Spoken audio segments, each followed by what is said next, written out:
kind of in the periphery has been the shadow of the short man, Kim Jong-un, the dictator and leader of North Korea.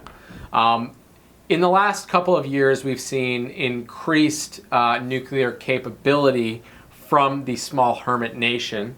Did you just call them hermits? They are a hermit nation, aren't they? Oh, Lord.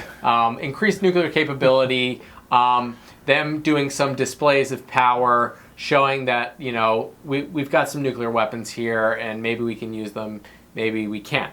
Now, anyone who's anyone knows that North Korea, for the moment, is not a real threat because there are a few small things that they have not yet demonstrated on a public scale, which would give them the ability. So one of the big things with a nuclear weapon is the ability to send a rocket out of the atmosphere of Earth, where it then travels and drops onto your target. That is the final step that North Korea would need in order to be considered, exactly, in order to be a real nuclear power.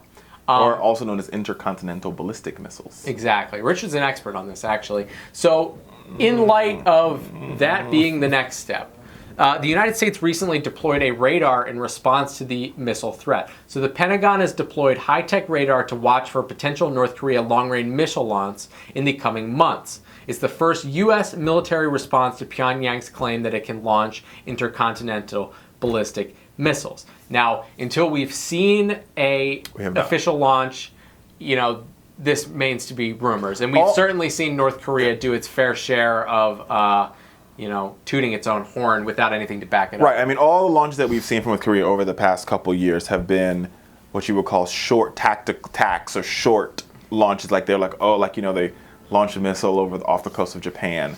But they say they have a missile that can reach California.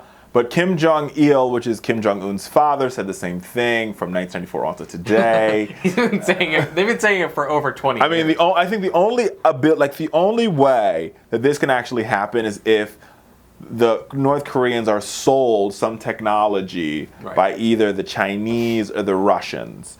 I mean, it would really, and I would argue that it would have to be, when it comes to nuclear capacity, it would have to be the Russians. Because the Chinese have the ability, but I mean, we haven't seen... I mean, they don't, I guess they could get, there's a possibility that a nuclear weapon can fall into the hands of a rogue Pakistani general, and that Pakistani general could then sell it to North Korea. Yeah, I mean, those are the real only, because you have to have, it's not necessarily about the warhead. First, it's about developing the actual missile. Right. To get an intercontinental ballistic missile. And if you don't have the technology or the means to develop it, then you have to buy it. Exactly. Well, anyway, folks, we're going to keep an eye on this story. Maybe we'll talk about it later in the show, but we're coming up on the break here. We'll be back. Don't go anywhere.